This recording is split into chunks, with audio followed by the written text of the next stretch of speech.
Political career గురించి మీకు అంతా తెలుసు కాబట్టి ఆయనతో కంపేర్ చేసుకొని ఇప్పుడు పవన్ కళ్యాణ్ గారి పొలిటికల్ ఎంట్రీ ఎలా ఉండబోతుందని మీరు అనుకుంటున్నారు? పగిలిపోద్ది సార్. అక్కడేం తప్పు జరిగింది, ఇక్కడేం తప్పు జరగదు. వాళ్ళ తప్పులు ఎత్తి చూపే అంత గొప్పవాడిని నేను కాదు, అట్లా మాట్లాడేవాడిని నేను కాదు. కానీ మా బాస్ ఎంట్రీ పగిలిపోద్ది, బ్లాస్ట్ అయిపోద్ది. ఎట్లా, ఏ నమ్మకంతో చెప్తున్నారు? ఆయన నిజాయితీ, ఆయన పెట్టుబడి, ఆయన నిలకడమే ఆయన ఆస్తి, ఆయన మడిని తిప్పని లక్ష్యమే ఆయన గొప్పతనం, ఆయన మాట మీద కట్టుబడి ఉండటమే ఆయన రాజసం. ఈ విల్ ప్రూవ్ 2019 మీరు ఎక్కడ పోరు, నేను ఎక్కడ పోను. మీకు బాగా ట్యూన్ అయిన డైరెక్టర్ ఇప్పటివరకు ఎవరండి? నాకు అందరూ ఒక డైరెక్టర్ తప్ప, నాకు పనిచేసిన డైరెక్టర్లు అందరూ నాకు ట్యూన్ అయ్యారు. ఓహో, ఇంతకుముందు చెప్పారు అతను. హరీష్ శంకర్లో కసి అంటే ఇష్టం, సీని ఇట్లా భయం అంటే ఇష్టం, పూరి జగన్నాథ్లో ఒక అనుకున్న తీయటం అంటే ఇష్టం, పరశురాములో తపన ఏదో చేయాలని తపన అంటే ఇష్టం. అంటే మీ లెక్కకు వస్తే మీది మధ్యంతరపు, అంటే మామూలుగా అంటారు కదా జనాలు, మధ్యంతరపు సిరి అని, మధ్యంతరపు సక్సెస్ అని. అది మీ లెక్కకు వస్తే అది కాదు. ఎందుకంటే బిగినింగ్ నుంచే మీరు పౌల్ట్రీ అని చూసారు. నేను ఇక్కడ చూపించేవాడిని కదా మన సినిమా. ఇక్కడ సినిమా 35mm చూపించేవాడిని హైదరాబాద్లో. మరి 70mm చూపిస్తే బాగోదని 35mm చూసి ముందు నుంచి మా సినిమా 70mm.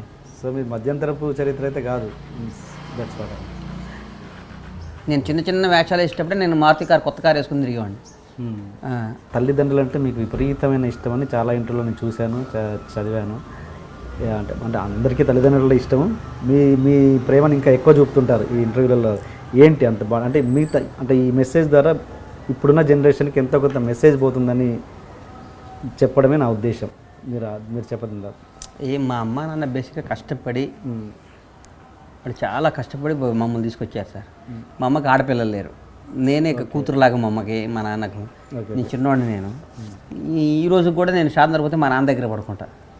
నాకు అట్లా మాకు ఎందుకు వచ్చినా అట్లా మాకు అట్లా మా పెరుగుదల అట్లా అయిపోయింది. మాకు ఎవరో బంధువులు గిన్నెలు తక్కువ. ఎక్కడి నుంచి వచ్చి వలసపోతూ వచ్చి షాదనగర్ వచ్చిన వాళ్ళం కదా మేము. ఎక్కడో పుట్టింది ఒక ఊరు, కొద్దిగా పెరిగింది ఒక ఊరు, సెటిల్ అయింది ఒక ఊరు. అట్లా మాకు రిలేషన్షిప్ మా అమ్మ నాన్నే, మా అన్నయ్య మాకు ప్రపంచం. తర్వాత పెళ్ళైనాక అట్లా తక్కువ కాబట్టి మాకు అట్లా మా అమ్మ నాన్న మీద ప్రజెంట్ ఎఫెక్షన్ ఉంటుంది నాకు.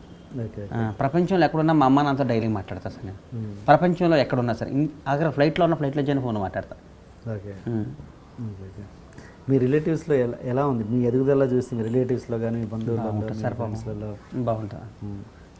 మీదేంటి లవ్ మ్యారేజ్, అరేంజ్ మ్యారేజ్? మా మామ కూతురు అండి బాబు. అవునా? మేనమామ? లవ్ చేసే టైం మాట్లాడను సార్. సొంత మా అమ్మ తమ్ముడు కూతురు. పెళ్ళయ్యాక ఏమైనా లవ్ స్టోరీస్ ఉన్నాయా? అంత టైం లేదు సార్. మీరు ఇందాక క్వశ్చన్ ఇచ్చారు చూడండి, అదొకటే. మాకు అంత టైము, అంత యాపకాలు అవి ఉండవు మాకు. మా గోల్ డబ్బు సంపాదించాలి, ఇండస్ట్రీలో వేలాలి, అవన్నీ. డబ్బు సంపాదించేది దేనికి? డబ్బు నేను సొసైటీలో నెంబర్ 1గా ఉండాలి నా కోరిక, నాకు ముందు నుంచి. నా పిల్లల్ని నేను చిన్నప్పుడు అనుకునేది, నేను బెంచ్ కార్లో నా పిల్లల్ని స్కూల్కి పంపించాలరా అని. నాకు డ్రీమ్ ఉండేది. హైదరాబాద్లో ఫిలిం నగర్లో తిరుగుతా చిన్న చిన్న వేషాలు వేసుకుంటా, జూబ్లీస్ పబ్లిక్ స్కూల్ మా పిల్లలు చదివేయాలి రా అని. ఊరికి అట్లా ఉండేది. అన్ని నేను కన్నా ప్రతి కళ నేను ఓకే చేసుకున్నా సార్. నాకు పన్న ప్రతి కళ నేను నిజం చేశాను. పిల్లల్ని చిన్నప్పటి నుంచే సుఖపెట్టాలి. ఇప్పుడు బెంచ్ కార్లో తిప్పడం, స్కూల్కి అలా చేయడం అన్నది వాళ్ళ పెద్దగా ఆ క్యారెక్టర్ మీద ఏమైనా మార్పు అవుతుందని అనుకుంటారా? కాదా? మనం బాగా పెంచాలి సార్ పిల్లల్ని. మనం పెంచినా కానీ మన తలరాత సార్. ఓకే, దేవుడు తలరాత రాస్తాడు, ఇది కావాలి పంపిస్తాడు అయినా. కానీ మనం బాగా పెంచితే మన పిల్లలు చెడిపోతారు, మనం బాగా పెంచుకొని చెడిపోరని ఏముండదు సార్. కొంతమంది ఎంత సంపాదించినా, ఎన్ని కోట్లు సంపాదించినా వాళ్ళ పిల్లల్ని ముందే సుఖపడొద్దని సిటీ బస్సులో పంపే వాళ్ళు. నాకు అవన్నీ పెద్ద ఇంట్రెస్ట్ ఉంది. మనం పడ్డ కష్టాలని మన పిల్లలకి ఎందుకు బాబు అనుకుంటాను. ఓకే, మనం పడ్డాంగా ఈ అమ్మ తిండిలే హైదరాబాద్లో అన్నీ తిరిగి మన పిల్లలకి ఎందుకు వాళ్ళన్నా సుఖంగా బతకని. మీరు ఇంటర్వ్యూకి ఎందుకు దూరంగా ఉంటారు? నాకు తెలిసి ఎక్కడ ఇంటర్వ్యూలు పెద్దగా లేవు. మనకి ఏం అవసరం? నాకు ఇంటర్వ్యూలు నాకేం అవసరం? మీరు కూడా అడిగారు కాబట్టి నేను ఛానల్లో ఇద్దాంలే సార్, ఎందుకులే, నాకు అంత అవసరం ఏముంది? నేను జీవితంలో నేను అన్నీ సాధించాలని ఫీల్ అవుతాను సార్. నేను నిజంగా చెప్పండి, నా చదువుకి నాకు 5,000 శాలరీ వస్తుంది. మ్యాక్సిమం అన్ని ప్రమోషన్లు వస్తే 10,000 వచ్చాయి. ఇప్పుడు ఆఫీస్ బాయ్ ఇచ్చేవాడు వాడు. అవునా కదా? నిజం చెప్తాం. ఇంటర్మీడియట్ వెళ్ళినట్టు ఏమి ఇస్తారు సార్ హైదరాబాద్లో? మీరు మర్చిపోయాను ఇంకొకటి, మీరు ఇండస్ట్రీ కెరీర్ మొత్తంలో మీరు చాలా బాధపడ్డ సంఘటనలు ఏదైనా, చాలా మనసుకు బాగా గాయపరిచిన సంఘటనలు ఏమైనా ఉన్నాయా? అంటే మీరు చిన్నప్పుడు ఆర్టిస్ట్గా స్టార్ట్ అయిన దగ్గర నుంచి ఇప్పటివరకు బాగా ఉన్నాయి కానీ బాగా బాధపడ్డ సంగతి అంటే సార్, నేను మోసపోతున్నానని తెలిసి కూడా ఒక హీరో మేనేజర్ చేతిలో మోసపోయేశాను. నాకు తెలిసి మోసపోతున్నాను నేను. ఓకే. చీటర్ నా కొడుకు వీడు చీట్ చేస్తున్నాడు మనని అనిపించి తప్పని పరిస్థితుల్లో మోసపోతూ ఉండేవాడిని. భలే బాధ అనిపించేది. కోట్ల రూపాయలు పోగొట్టేవాడిని అట్లా. అంటే నమ్మడం అంటే ఎట్లా? అతను రెమ్యునరేషన్ ఆయనకి ఇచ్చేవాళ్ళ ఎట్లా? అన్నీ కాదు, ఇక రాజ మర్యాదలు అనుకోండి, ఇక మీరు చెప్పొద్దు. అంటే హీరోల మేనేజర్లకి అంత అంత అంత ఇవ్వాల్సిందేనా? ఫ్రాంక్లీ అన్నారు. అందుకనే ఆలోచిస్తున్నా. ఒక ఆయనకి ఇవ్వాల్సి వచ్చింది అట్లా. ఓకే. ఇవ్వాల్సి వచ్చింది. దాన్ని వడ్డీతో పాటు వసూలు చేస్తాం అంతా, విత్ ఇంట్రెస్ట్ దాన్ని మొత్తం వసూలు చేస్తాం. ఇప్పుడు ఉన్నాడా ఆయన ఇండస్ట్రీలో? ఎక్కడ పోతాడు సార్? ఓకే. ఓకే. ఎక్కడ పోతాడు? నా స్థాయి నాకు తెలుసు కదా సార్ టీఎన్ఆర్ గారు, నేను ఏందో నాకు తెలుసు కదా. మంచి ఆనందకరమైన, మంచి గుర్తుంచుకోపోయిన ఇన్సిడెంట్ ఒకటి చెప్పండి. నన్ను పవన్ కళ్యాణ్ నిర్మాత చేయటం గొప్ప ఆనందమైన విషయం. నా జీవితంలో మలుపు. ఎస్వి కృష్ణారెడ్డి గారు నన్ను ఆర్టిస్ట్ చేయటం నా జీవితంలో అట్లాంటి నాకు కిక్నిచ్చే విషయాలు. ఓకే. నాకు నిలబడ్డాడు. పూరి మేమందరం ఇన్స్టిట్యూట్ నుంచి కళాశాల తిరిగేవాళ్ళం కాబట్టి అరగంగానే పూరి జగన్నాథ్ అన్న పవన్ కళ్యాణ్ గారు సినిమా చేస్తానంటున్నాడు, నువ్వు చేస్తావు అంటే ₹1 డబ్బులు అడగకుండా సిగరెట్ తాగుతావు, సిగరెట్ పడేసి కారు ఎక్కి పవన్ కళ్యాణ్ గారి దగ్గరికి వచ్చాడు. ఆ రోజు పవన్ కళ్యాణ్ దగ్గరికి వచ్చాడు. ఆ రోజు అది ఆ రోజు నన్ను ఒక ఫ్రెండ్కి చేయాలని పూరి జగన్నాథ్. అదొక మంచి ఇన్సిడెంట్ నాకు. తర్వాత సినిమా ఇద్దరు కలిసి మెటీరియల్ చేయలేకపోయాం. తర్వాత కెమెరామెన్ కానీ తర్వాత వేరే వాళ్ళకి చేయాల్సి వచ్చింది. తర్వాత ఇది సార్ ఇప్పుడు ముగ్గురు పెళ్ళాలంటే వాళ్ళం సార్ ఇక్కడ అందరం. మా ఆవిడ మీద కూడా నాకు ఒక్కోసారి కోపం వస్తుంది. అంత మాత్రం నా పెళ్ళ నాకు దూరం అయిపోదు కదా. అట్లాగా హీరోల మీద, డైరెక్టర్ల మీద, ఆ క్షణాల మీద కొంచెం కోపం వస్తుంది. సినిమా కదా, కోపం రాకపోతే మనుషులు కాదు మనం. అవును. కోపం వచ్చినంత మాత్రం వాళ్ళ మీద మన శత్రుత్వం ఉన్నట్టు కాదు. వీడు మన నాశనం చేస్తున్నాడు అని ఫీల్ అవుతాం. నిజంగా నాశనం చేయడు. ఆ క్షణం అట్లాంటిది. అమ్మా మీరు ఏమన్నా గణేష్, అమ్మా గణేష అక్కడ అమ్మ పెద్ద దొంగ నా కొడుకు అంటారు మీతో ఎవరన్నా. ఎందుకంటారు? ఆడు నాకు పరిచయం ఉండదు. నాకు పరిచయం ఉండదు. నేను కూర్చొని కాఫీ తాగకుండా ఆడుతూ. అవును, కరెక్ట్. ఒక వ్యాపారం చేసి ఉండు. ఎందుకంటాడు? ఊరికి అది ఊరికి. దానికి రీజన్ ఏముంది? నేను ఇప్పుడు రవితేజ అనేవాడిని ఏమనంటే న్యాయం ఉంది కదా. అవును. కదా, వాడు ఎవడబడి అర్హత లేనాడు కూడా మాట్లాడితే ఎట్లా? అది ఇది అడ్డదిడ్డంగా ఎన్ని బుల్షిట్ అంటా నేను. అయినా వాళ్ళ మీద జాలి పడతా కానీ వాళ్ళ మీద నేను పెద్ద స్కెచ్ చేసి నా విలువగల టైం నేను వేస్ట్ చేయను. నేను నాకు చాలా పనులు ఉన్నాయి. నాకున్న స్నేహితులను కలవటానికి నాకు టైం సరిపోదు. నాకు ఢిల్లీ, బెంగళూరు, చెన్నై, పూణే, నాకు స్పెషల్ ఫ్లైట్ పంపించే ఫ్రెండ్స్ ఉన్నారు సార్ నాకు. నేను పూణే వెళ్ళటానికి మా వెంకీ సాయి, మా బాలాజీరావు, నేను రాను 31st కంటే నేను రాను 31st కన్నా. ఆయన ఇండియాలో బిగ్గెస్ట్ పార్టీ ఇస్తాడు ఆయన, బాలాజీరావు వెంకీ సోనర్.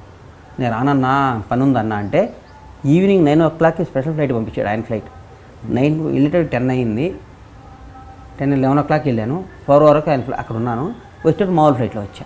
31st ఆయనతో గడిపి. అదే నా స్థాయి. ఆయన సొంత ఫ్లైట్ నా కోసం పంపించాడంటే నా మీద ఎంత ప్రేమ ఉంటుంది సార్. ఆయన బాలాజీరావు అంటే Blackburn football owner Venky's, కొన్ని లక్షల కోట్లకు అధినేత ఆయన. వాళ్ళకి మనం ఏం ఇవ్వలేము మనం, ప్రేమ తప్ప. మా వెంకీస్ ఇండియాకి పౌల్ట్రీ తీసుకొచ్చింది వాళ్ళ నాన్నగారు బీవీరావు, బండా వాసుదేవరావు గారు. మా మేడం బీవీరావు పద్మశ్రీ. వాళ్ళు ఇండియాలో వాళ్ళు పౌల్ట్రీ శాసిస్తారు. వాళ్ళు పౌల్ట్రీ రంగాన్ని తీసుకొచ్చింది వాళ్ళే. కొన్ని వేల కోట్లు హమీద్ భాయ్ అనేవాడు కానీ, రంజిత్ రెడ్డి అని నాకు క్లోజ్ ఫ్రెండ్, 2000 కోట్ల కంపెనీ ఆయన. అవును. వీళ్ళందరినీ డబ్బుతో కొనలేదు సార్, ప్రేమతో కొనవచ్చు. మన సర్కిల్ చూసి అది ఇది అంటారు. ఇప్పుడు ఎవరిని ఎదిగితే మనని ఎదగటం అనే అవతలాడికి పాపం అని ఫీల్ అయితే వాడు ఏడుస్తున్నాడు, తిడుతున్నాడు అంటే వాడు తిట్టుకుంటాడు. వాడు ఏడవకూడదని నేను నష్టపోను కదా సార్. వాడు ఇంకా తిట్టుకొని ఇంకా నేను వెతుకుతూ ఉంటా. నా పిల్లలు ఇండస్ట్రీలో ఉండాలి, నా మనవాళ్ళు కూడా ఇండస్ట్రీలో ఉండాలి, నా కోరిక. మీరేమో పవన్ కళ్యాణ్ దేవుడు అంటే మీ ఫేవరెట్ హీరో పవన్ కళ్యాణ్ అంటున్నారు. మీ పిల్లల్ని ఇందాక అడిగితే ఫేవరెట్ హీరో ఎవరు అంటే అల్లు అర్జున్ అంటున్నారు. మా అబ్బాయి గాడికి, చిన్నగాడికి, మా వాడికి అల్లు అర్జున్ అంటే ఎందుకు ఇష్టం ఉండకూడదు సార్. అంటే మా ఇంట్లో ఎవరైనా పవన్ కళ్యాణ్ అన్నారు కదా, అందుకని అంటున్నాను. వాడు అనుకున్నాడు, వాడు ఇయ్యాలి విన్నా నేను. తప్పేముంది సార్. బన్నీ మా హీరోనే, చరణ్ మారిని, ఎన్టీఆర్ మా హీరోనే, అందరూ మా హీరోలే కదా సార్. అనట్లేదు సార్, తప్పనట్లేదు. మా నాన్నకి ఎన్టీఆర్ అంటే ఇష్టం. ఓకే. మా నాన్న ఎన్టీఆర్ అంటే బా ఏ హీరోరా అంటాడు మా నాన్న. దాన్ని నేనేం చెప్తా, నాకు ఎన్టీఆర్ ఆయన కూడా నాకు 2 సినిమాలు చేశాడు, ఆయన అంటే నాకు ఇష్టం. అమ్మ నాన్న దగ్గరికి వస్తుంటారా పవన్ కళ్యాణ్ గారు? మాట్లాడారా? అందరు వచ్చి అందరు హీరోలు మా ఇంటికి వచ్చారు. Okay okay. ఎన్టీఆర్ గారి ఫ్యామిలీని టచ్ చేశారు ఎన్టీఆర్తో, చిరంజీవి గారి ఫ్యామిలీని పవన్ కళ్యాణ్ చరణ్తో టచ్ చేశారు. మరి ఏఎన్ఆర్ ఫ్యామిలీని ఎప్పుడు టచ్ చేస్తున్నారు? చేస్తా సార్. అఖిల్తో 2వ సినిమా చేద్దాం అనుకున్నా, ఇందుకో మెటీరియల్ కావాలి. అది చేస్తే ఇక్కడ ఇండస్ట్రీలో చేయకూడదంటూ ఏమీ లేదు సార్. ఏమేం చేస్తాం, మా లాంగ్ జర్నీ ఇంకో 40-50 ఏళ్ళు మేము ఇక్కడే ఉండాల్సిన వాళ్ళమే. నేను ఇంకో 20 ఏళ్ళ పాటు నేను సినిమాలు తీస్తాను, తర్వాత నా కొడుకు వచ్చి సినిమాలు తీస్తాడు. మేము స్టూడియో కడతాను, నేను బ్రహ్మాండమైన స్టూడియో కడతాను హైదరాబాద్లో, అందుబాటులో చిన్న నిర్మాతలకి అందరికి అందుబాటులో మంచి స్టూడియో కడతాను శంషాబాద్ దగ్గర. Very good.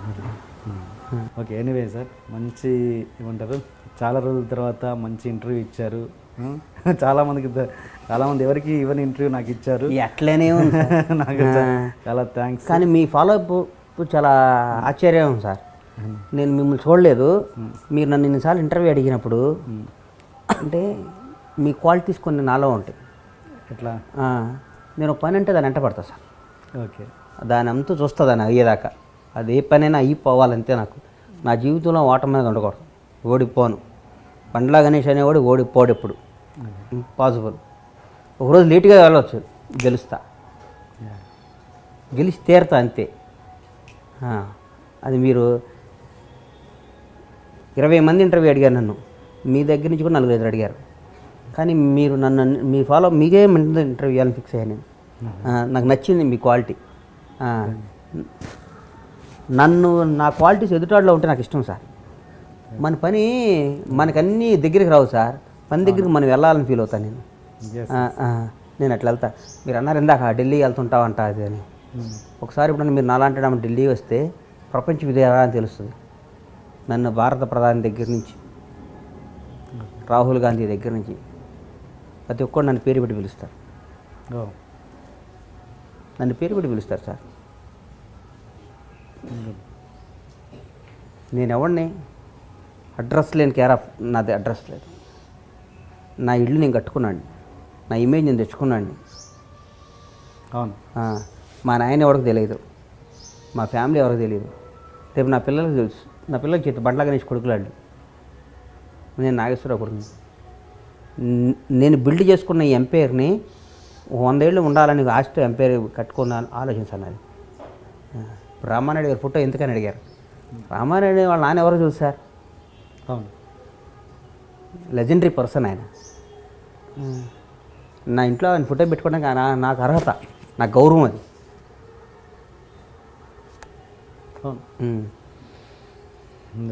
మొత్తానికి మంచి పాజిటివ్ యాటిట్యూడ్తో ఉన్నారు, మంచి కాన్ఫిడెన్స్తో ఉన్నారు. బయట జనాలు అనుకున్నట్టుగా గణేష్ గారు ఏం పడిపోలేదు, ఏమీ అది క్లియర్ కట్గా తెలిసిపోతుంది. మీరు మళ్ళీ అదే కాన్ఫిడెన్స్తో మళ్ళీ మంచి సినిమాలతో రావాలని, మంచి చిన్న సినిమాలను ఎంకరేజ్ చేయాలని చెప్పాక మీకు మీ ద్వారా కూడా చెప్తున్నా.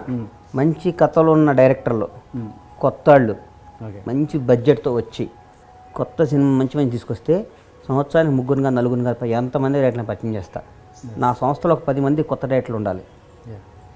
బండ్లా గణేష్ పరిచయం చేశాడని ఒక్కసారి దిల్ రాజుని చూస్తే నాకు అదే ఈర్ష్య. నాకు రాజన్న భలే కొత్తని పరిచయం చేశాడని చాలా గ్రేట్ ఆ విషయం. అవును. ఇప్పుడు ఒక సుకుమార్ కానీ, ఒక బోయపాటి సీని కానీ, వంశీ పైడిపల్లి కానీ, మన శ్రీకాంత్ అడ్డాల కానీ, ఇట్లాంటి వాళ్ళందరినీ పరిచయం చేశాడు దిల్ రాజు. ఆ తృప్తి ఉంటుందిగా, అది నేను చేయలే, నేను చేస్తా ఇప్పుడు. అట్లా ఒక 10 మంది నా ప్రాడక్ట్లు ఉండాలి. మంచి ఉద్దేశం సార్. మీ ఉద్దేశం సక్సెస్ కావాలని మనస్ఫూర్తి. సక్సెస్ అవుతుంది సార్, కాదు నాకు మైండ్లోకి రావాలి, నేను సక్సెస్ కాకపోవడం ఎక్కడ ఐడ్రీ మనస్ఫూర్తిగా పడుతుంది. థ్యాంక్స్ అండి. Thank you so much.